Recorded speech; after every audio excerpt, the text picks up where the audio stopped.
Hello viewers, welcome to Deeps Mathematics 23. So இப்போ recent டைமில் group 4 exam முடிஞ்சதுலேருந்து நிறைய students வந்து நம்மக்கிட்ட கேட்டிருக்கக்கூடிய விஷயம் என்ன அப்படின்னு பார்த்தீங்கன்னா, குரூப் 2னா என்ன மேம், அதில் வரக்கூடிய குரூப் 2ஏனா என்ன மேம், குரூப் 2ஏன்னு சொல்கிறாங்க. இது என்ன, இது எப்படி வந்து எக்ஸாம் நடக்கும், இதுக்கு வந்து எப்படி வந்து நம்ம ப்ரிப்பேர் ஆகிறது, ஆல்ரெடி குரூப் 4ல் வச்சு செஞ்சு விட்டாங்க, இப்போ டிஎன்பிஎஸ்சி வந்து படிக்கலாமா வேணாமா, ஸோ இந்த மாதிரி நிறைய கொஷின்ஸும் போயிட்டுருக்கு. மேஜராக அதிலிருந்து வெளியே வர்றதுக்காக என்ன பண்ணுறீங்கன்னா, குரூப் 2 படிக்கலாம் அப்படிங்கிற ஒரு கான்செப்ட்டுக்கும் வரீங்க. ஸோ அப்படின்னா என்ன அப்படிங்கிறது எங்களுக்கு தெரியல மேம், அதுக்கு என்ன படிக்கிறது அப்படின்னு கொஞ்சம் சொல்லுங்கள் அப்படின்றதா இப்போ வரைக்குமே வந்து நிறைய கொஷின்ஸ் அதுதான் வந்து கேட்டுட்ருக்கீங்க. ஸோ ஒவ்வொரு ஸ்டூடெண்ட்ஸ்க்கும் நம்ம வந்து எக்ஸ்ப்ளனேஷன் கொடுத்துட்டு தான் இருக்கோம். ஸோ மொத்தமாக ஓவராலாக கேட்குறவங்க கேட்காதவங்க எல்லாருக்கும் வந்து ஒரு கிளியரான ஒரு விஷயம் வந்து நம்ம சொல்லிடலாம் அப்படிங்கிறதுக்காக தான் இந்த வீடியோ வந்து நம்ம மேக் பண்ணியிருக்கோம். ஸோ இப்போ இந்த குரூப் 2A அப்படிங்கிற தேர்வு வந்து எப்படி இருக்குன்னு பார்த்தீங்கன்னா, மொத்தமாக குரூப் 2க்கு வந்து 3 நிலைகளில் வந்து நடைபெறுங்க. குரூப் 2Aக்கு வந்து பார்த்தீங்கன்னா 2 நிலையில் வந்து நமக்கு நடக்கும். ஸோ இந்த 3 நிலைகள் என்னன்னு பார்த்தீங்கன்னா, ஃபஸ்ட்டு ப்ரிலிம்ஸ் வந்து இருக்கும். ஸோ ஒரு எக்ஸாமுக்கான என்ட்ரன்ஸ் எக்ஸாம் மாதிரி, நீங்கள் மெயின்ஸ் எழுதுறதுக்கான என்ட்ரன்ஸ், அந்த என்ட்ரன்ஸில் நீங்கள் பாஸ் பண்ணிங்கன்னா மெயின்ஸ் எழுதலாம். அந்த என்ட்ரன்ஸ் எக்ஸாம் பேர் தான் என்னது, ப்ரிலிம்ஸ். சரிங்களா, அது முதல் நிலை. அந்த ப்ரிலிம்ஸ், அந்த என்ட்ரன்ஸில் நீங்கள் பாஸ் பண்ணிட்டீங்க அப்படின்னா நீங்கள் என்ன பண்ணலாம், மெயின்ஸ் எக்ஸாம் வந்து எழுதலாம். அந்த மெயின்ஸும் நீங்கள் கிளியர் பண்ணிட்டீங்க அப்படின்னா லாஸ்ட்டாக ஃபைனல் ஸ்டேஜ் வந்து இன்டர்வியூ வந்து நமக்கு நடக்கும், நேர்காணல் நடக்கும். ஓகேங்களா, ஸோ இந்த 3 தேர்வுகளும் மொத்தமாக சேர்ந்தது தான் நமக்கு என்னன்னு பார்த்தீங்கன்னா குரூப் 2 அப்படிங்கிறது. 2Aல என்ன 2 நிலைகள்னா, ஃபஸ்ட்டு என்ட்ரன்ஸ் எழுதுவீங்க, அதாவது ப்ரிலிம்ஸ் எழுதுவீங்க, அதில் கிளியர் பண்ணிட்டீங்கன்னா மெயின்ஸ் எழுதுவீங்க, மெயின்ஸும் கிளியர் பண்ணிட்டீங்கன்னா டேரெக்டாக அடுத்து வந்து போஸ்டிங்கான ப்ராசஸ், அதாவது சிவி சர்டிஃபிகேட் வெரிஃபிகேஷனுக்கான ப்ராசஸ் வந்துடும். ஸோ இதில் வந்து நேர்காணல் மட்டும் இருக்காது, இன்டர்வியூ மட்டும் இருக்காது. ஸோ அதனால தான் group 2 interview and group 2A வந்து நான் இன்டர்வியூ அப்படின்னு வந்து நம்ம சொல்லுவோம். ஓகே மேம், இப்போ வந்து குரூப் 2னா 3 படிநிலைகள் இருக்குது, குரூப் 2A அப்படின்னா 2 படிநிலைகள் இருக்குது, இதெல்லாமே புரிஞ்சிருச்சு.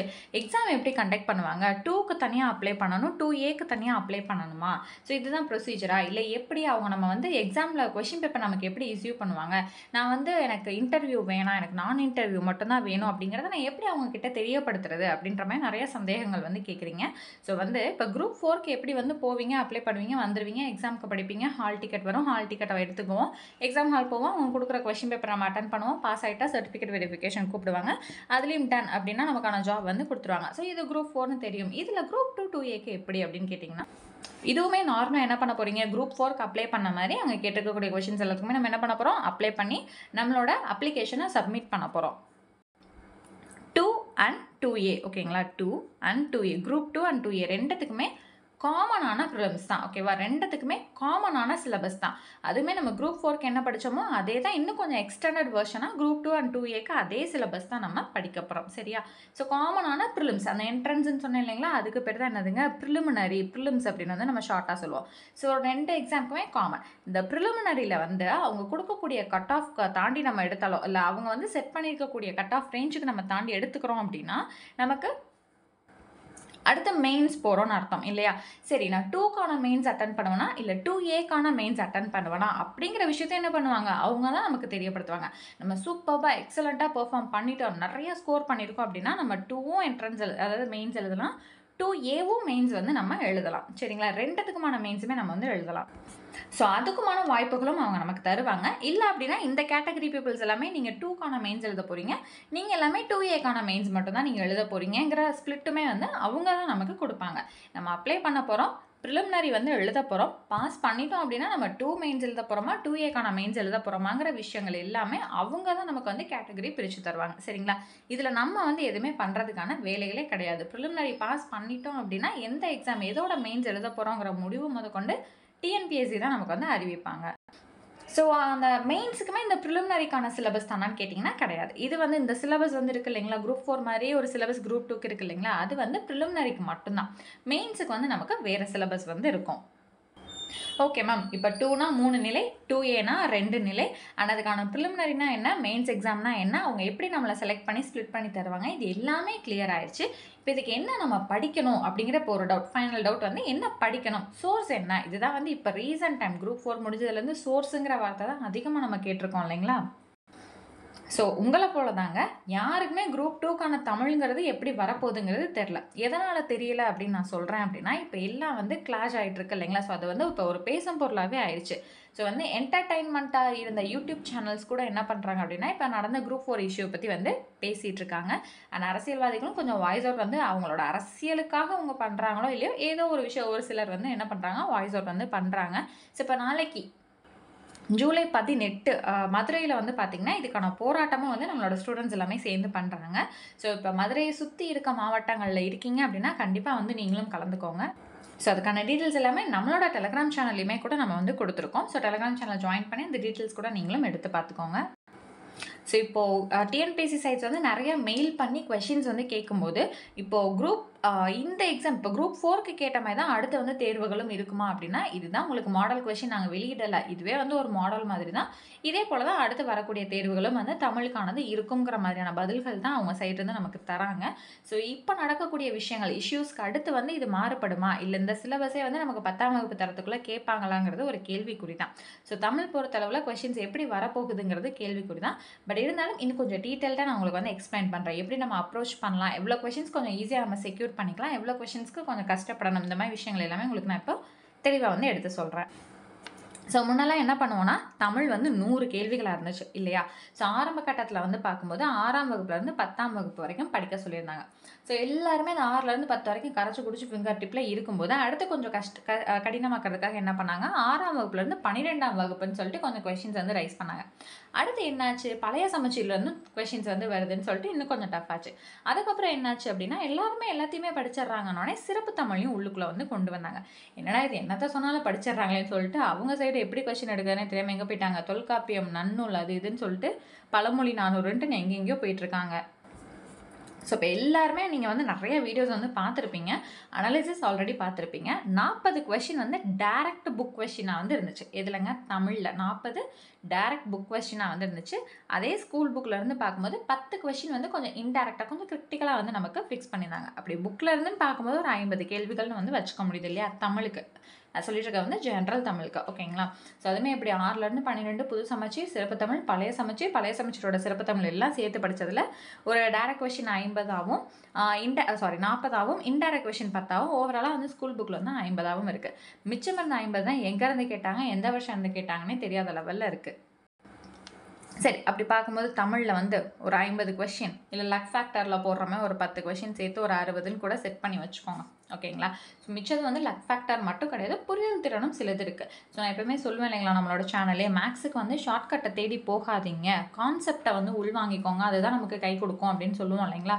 ஸோ இந்த எக்ஸாமில் கான்செப்ட்டுங்கிறது தான் நமக்கு என்ன இருக்குது, மேஜர் ரோல் ப்ளே பண்ணியிருக்கு, ஓகேங்களா? குரூப் 4ல் ஷார்ட்கட்டை தேடி ஓடுனவங்களோட தமிழுக்குமே நிறைய பேர் ஷார்ட்கட் தாங்க தேடி ஓடுவாங்க இலக்கணம் பொறுத்தளவில். ஸோ கான்செப்டை தேடி போனவங்களுக்கு 80 கொஷின் 85 கொஷின் சொல்லிட்டு கை கொடுத்துருக்கு.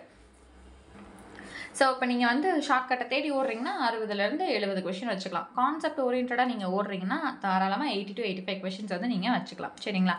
இப்போது எப்போவுமே முன்னாடிலாம் நம்ம ப்ரைமரியாக வந்து தமிழில் இருக்கக்கூடிய 100 கேள்விகளை தான் முதன்மையாக வைப்போம் இல்லையா? ஸோ இப்போ நீங்கள் வந்து ஒரு மாறுபாடாக வந்து ஜிஎஸை வந்து உங்களோட ப்ரைமரியாக வச்சுக்கோங்க. அந்த ஜென்ரல் ஸ்டடீஸில் நமக்கு வந்து ஃபஸ்ட்டு என்ன வந்துடும், 75 கொஸ்டின் வந்து வந்துடும் இல்லையா? ஸோ 75 கொஸ்டின், மேக்ஸில் வந்து 25 கொஸ்டின். ஸோ இந்த 100 கொஸ்டினை உங்களோட ப்ரைமரியாக வந்து ஃபிக்ஸ் பண்ணிக்கோங்க. முன்னாடி ஜிஎஸை நம்ம எப்படி வந்து செகண்டரியாக வச்சு படிச்சுட்டு இருந்தோமோ அந்த மாதிரி தான் இப்போ தமிழ் வந்து நமக்கு மாறிடுச்சு.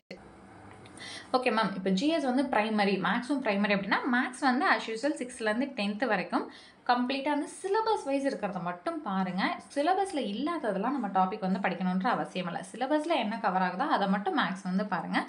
அது போக ப்ளஸ் என்னது, ரீசனிங்கான ப்ரீவியஸ் இயர் கொஷின்ஸ் எல்லாமே பாருங்கள் கம்பல்சரி, ஓகேங்களா? ஸோ 6லேருந்து 10ஆவதுல இருக்கக்கூடிய சிலபஸில் இருக்கக்கூடிய அனைத்து சம்ஸையும் நீங்கள் வந்து ஒர்க் அவுட் பண்ண போகிறீங்க. ப்ளஸ் ரீசனிங்க்கு வந்து நமக்கு தனியாக வந்து ஸ்கூல் புக்லலாம் எதுவும் கிடையாது. ஸோ கம்ப்ளீட்டாக வந்து ஆர்எஸ் அகர்வால் புக்கையோ இல்லை ப்ரீவியஸ் கொஷின்ஸோ கம்ப்ளீட்டாக நீங்கள் வந்து கோ த்ரூ பண்ணலாம். ப்ளஸ் 6லேருந்து 10th வரைக்கும் சிலபஸில் இருக்கக்கூடிய சம்ஸ் எல்லாமே கவர் பண்ணோன்னே அதுக்கு ரிலேட்டடாக இருக்கக்கூடிய ப்ரீவியஸ் கொஷின்ஸ் எல்லாமே நீங்கள் கம்ப்ளீட்டாக ஒர்க் அவுட் பண்ணணும். ஸோ உங்களுக்கு வந்து ஏதாவது குழப்பமாக இருக்குது அப்படின்னா நம்ம சேனல்லே வீடியோஸ் எல்லாமே வந்து பர்ஃபெக்டாக வந்து சிலபஸ் வைஸ் வந்து மேக் பண்ணி வச்சுருக்கோம். அதுக்கான மெட்டீரியலுமே நீங்கள் நம்மக்கிட்ட பர்ச்சேஸ் பண்ணிக்கலாம். ஸோ மேக்ஸ் வந்து என்ன படிக்கணும், எப்படி படிக்கணுங்கிறது முடிஞ்சா அடுத்து ஜிஎஸ் வருவோம். ஸோ வந்து நீங்கள் குரூப் 4 படிக்கிறீங்கன்னா 6லேருந்து 10 வந்து ஃபிங்கர் டிப்பில் வச்சுக்கோங்க. 11th 12th இருக்கக்கூடிய book back and box content படித்து முடிச்சுட்டு டைம் இருந்துச்சுன்னா உள்ள இருக்க லெசன்ஸை வந்து கோ த்ரூ பண்ணுங்கள் நம்ம சொல்லுவோம் இல்லைங்களா. குரூப் 2 பொறுத்தளவில் இது அப்படி 6th 12th கம்பல்சரி ஃபிங்கர் டிப்பில் இருக்கணும். ஜிஎஸ் பொறுத்தளவில் குரூப் 2 அண்ட் 2A ரெண்டத்தோடக்குமே சேர்த்து நமக்கு வந்து எப்படி இருக்கணும்னா 6th 12th வரைக்கும் இருக்கக்கூடிய ஜிஎஸ் வந்து கம்பல்சரி வந்து ஃபிங்கர் டிப்பில் வந்து இருக்கணும். சரியா? ஸோ இது போக கரண்ட் அஃபேர்ஸ் வந்து உங்களுக்கு வாரமோ இல்லை 10 நாளைக்கு ஒருக்கவோ வந்து கரண்ட் அஃபேர்ஸை வந்து சேகரித்து சைட் பை சைடு வந்து படிக்கணும். ஓகேங்களா? ஸோ அப்போது ஜிஎஸ் ப்ளஸ் மேக்ஸ் எப்படி பார்க்கணும், அந்த 100 கொஷினுக்கான அப்ரோச் வந்து முடிஞ்சிருச்சு. ஓகே மேம், இதெல்லாம் கூட ஓகே தான் மேம். இந்த தமிழ் என்ன மேம் பண்ணலாம் அப்படின்னா, இப்போதைக்கு தமிழில் இருக்கக்கூடிய யூனிட் 7 இருக்குது இல்லைங்களா. ஸோ டிஎன்பிஎஸ்சி சைடு வந்து ஒரு பெரிய குண்டை தூக்கி போட்டது என்னென்னா, நாங்கள் யூனிட் 7க்கு தான் 10ஆம் வகுப்பு தரோம்னு சொன்னோம். யூனிட் 1லேருந்து 6 வரைக்கும் நாங்கள் 10ஆம் வகுப்பு தரோம்னு சொல்லலை அப்படிங்கிற ஒரு விஷயத்த வந்து சொல்லியிருக்காங்க. அது எப்படிங்க ஒரு சிலபஸில் இது மட்டும்தான் இந்த புக்கில் கேட்போம், மற்றதெல்லாம் எங்கேருந்து வேணாலும் கேட்போங்கிறது சொல்ல முடியாது இல்லையா. ஸோ இப்போதைக்கு இப்போ நம்மளை சுற்றி நிறைய இஷ்யூஸ் குரூப் 4க்காக போயிட்டுருக்கு. ஸோ டிஎன்பிஎஸ்சி சைட்லேருந்து ஏதாவது விளக்கம் தராங்களா என்னன்னு பார்ப்போம். இப்போ இருக்கக்கூடிய ஜூலை மாதத்தில் நீங்கள் யூனிட் 7 வந்து சிலபஸ் வைஸ் புக்கில் எங்கே இருக்கோ அதெல்லாமே தேடி படிங்க, மொழித்திறன் பயிற்சிகளை படிங்க. அதுக்கப்புறம் அந்த 6 யூனிட்டுக்கு என்ன வந்து தெரிய வருதுங்கிறத பார்த்துட்டு நம்ம ஸ்டார்ட் பண்ணுவோம். அதாவது யூனிட் 1லேருந்து யூனிட் 6 அதுக்கப்புறம் தான் ஸ்டார்ட் பண்ணணும்னு நான் சொல்லலைங்க. யூனிட் 7 கம்பல்சரி 10th தாங்கிறது நமக்கு தெரிஞ்சிருச்சு. ஸோ யூனிட் 1லேருந்து யூனிட் 6 வரைக்கும் அந்த மொழித்திறன் பயிற்சி தான் நம்ம படிக்கணும் இல்லையா, அதெல்லாம் கோ த்ரூ பண்ணிகிட்டே இருங்க. இந்த அவுட் சோர்ஸ்லாம் எக்ஸஸாக வந்து படிக்கணும் செய்யணும் அது இதுன்னு சொல்லிட்டு இருக்காங்க இல்லைங்களா, அந்த விஷயங்களை வந்து நம்ம அப்புறமா வந்து பார்த்துக்கலாம். ஸோ ஜிஎஸ் வந்து நான் சொன்னது போல் 6ஆம் வகுப்புலேருந்து 12ஆம் வகுப்பு வரை கம்பல்சரி நீங்கள் படித்து தான் ஆகணும். ஃபார் குரூப் 2 கம்பல்சரி படித்து தான் ஆகணும். ப்ளஸ் கரண்ட் அஃபேர்ஸ் ஒரு வாரத்துக்கு ஒருக்கவோ இல்லை 10 நாளைக்கு ஒருக்கவோ இல்லை 15 நாளைக்கு ஒருக்கவோ கம்ப்ளீட்டாக வந்து படிச்சுருங்க. மேக்ஸ் வந்து 6ஆம் வகுப்புலேருந்து 10ஆம் வகுப்பு ப்ளஸ் ரீசனிங் வந்து இருக்கணும். அண்ட் ப்ரீவியஸ் இயர் கொஷின் ஜிஎஸ்க்கும் மேக்ஸ்க்கும் வந்து ரொம்ப முக்கியமான ஒரு விஷயம் வந்து ப்ரீவியஸ் இயர் கொஷின் தான் நமக்கு ரொம்பவே வந்து கை கொடுக்கும். சரிங்களா? ப்ரீவியஸ் இயர் கொஷின் ப்ராக்டிஸ் வந்து ரெகுலராக வந்து நீங்கள் ஃபாலோ பண்ணிகிட்டே இருக்கணும். ஸோ தமிழ் பொறுத்தளவில் எலிஜிபிலிட்டி டெஸ்ட்டுக்கான ப்ரீவியஸ் இயர் கொஷின்ஸ் வந்து பாருங்கள். அதில் இருந்துமே நமக்கு 10 கொஷின் பக்கமாக வந்து நமக்கு ரிப்பீட் ஆகி தான் வந்திருக்கு. So previous question Tamil eligibility test நடந்தது எல்லாமே வந்து பாருங்கள். அண்ட் வந்து யூனிட் 7 கம்ப்ளீட்டாக வந்து படித்து முடிச்சு வச்சுக்கோங்க. யூனிட் 1லேருந்து யூனிட் 6க்கான மொழித்திறன் பயிற்சிகளுமே தாராளமாக ப்ராக்டிஸ் பண்ணுங்கள். ஸோ இது போக அவுட் சோர்ஸஸ் வந்து ரொம்ப தேவைப்படுது அப்படின்னா அதையும் வந்து நாங்கள் தெரியப்படுத்துகிறோம். ஓகேங்களா? ஸோ இப்போ குரூப் 2னா என்ன, 2Aனா என்ன, அதை நம்ம எப்படி அப்ரோச் பண்ணணுங்கிற விஷயங்கள் எல்லாமே உங்களுக்கு புரிஞ்சிருக்கும்னு நினைக்கிறேன். ஸோ நம்மக்கிட்டே வந்து பார்த்திங்கன்னா இந்த 3 பாடங்களுக்குமே, அதாவது தமிழ், ஜிஎஸ் அண்ட் மேக்ஸ்க்கான 3 பாடங்களுக்குமான சிலபஸ் வைஸ் மெட்டீரியல்ஸ் வந்து நம்மக்கிட்ட அவைலபிளாக இருக்குங்க. ஸோ ஆரம்பத்துலேருந்து நான் சொன்ன ஒரு விஷயம் தான் நம்ம சேனல் வந்து சொல்லியிருக்கோம். தமிழ் வந்து நம்ம எக்ஸ்ட்ரா படிக்க வேண்டிய நிறைய அவுட் சோர்ஸ் விஷயங்கள் வந்து நம்ம இன்புட் வந்து கொடுத்துருக்கோம். ஸோ உங்களுக்கு தேவைப்படுது அப்படின்னா நீங்கள் டிஸ்கிரிப்ஷனில் இருக்கக்கூடிய வாட்ஸ்அப் நம்பர் எடுத்து டீட்டெயில்ஸ் வந்து விசாரிச்சுட்டு உங்களுக்கு தேவை அப்படின்னா நீங்கள் வாங்கிக்கலாம். ஜிஎஸ்லாம் நீங்கள் 6ஆம் வகுப்புலேருந்து 12ஆம் வகுப்பு வரைக்கும் தேடி படிக்கிறத விட நாங்கள் உங்களுக்கு சிலபஸ் வைஸ் வந்து டாபிக் வந்து அப்படியே ஒரு கோர்வையாக வந்து கொடுத்துருப்போம். ஃபார் எக்ஸாம்பிள் சிந்து சமவெளி நாகரிகம் இருக்குன்னா 6ஆம் வகுப்பு, 9ஆம் வகுப்பு, 11ஆம் வகுப்பில் ஹிஸ்ட்ரி, எத்திக்ஸ் இந்த 4 இடங்களில் நமக்கு சிந்து சமவெளி வந்து இருக்கும். இது எல்லாமே உங்களுக்கு ஒரே கண்டினியூட்டியாக வந்து பாயிண்ட் பை பாயிண்ட்டாக வந்து உங்களுக்கு நாங்கள் கொடுத்துருப்போம். ஸோ வந்து ஹேண்ட் ரிட்டன் மெட்டீரியல் கம்ப்ளீட்டாக நம்மக்கிட்ட அவைலபிளாக இருக்குது. உங்களுக்கு ஜிஎஸ் வேணுனாலும் நீங்கள் வாங்கிக்கலாம், மேக்ஸ் வேணுனாலும் வாங்கிக்கலாம், தமிழ் வேணுனாலும் நீங்கள் வாங்கிக்கலாம். ஓகேவா? ஸோ நெக்ஸ்ட் வீடியோவில் மீட் பண்ணுறேன். தேங்க்யூ.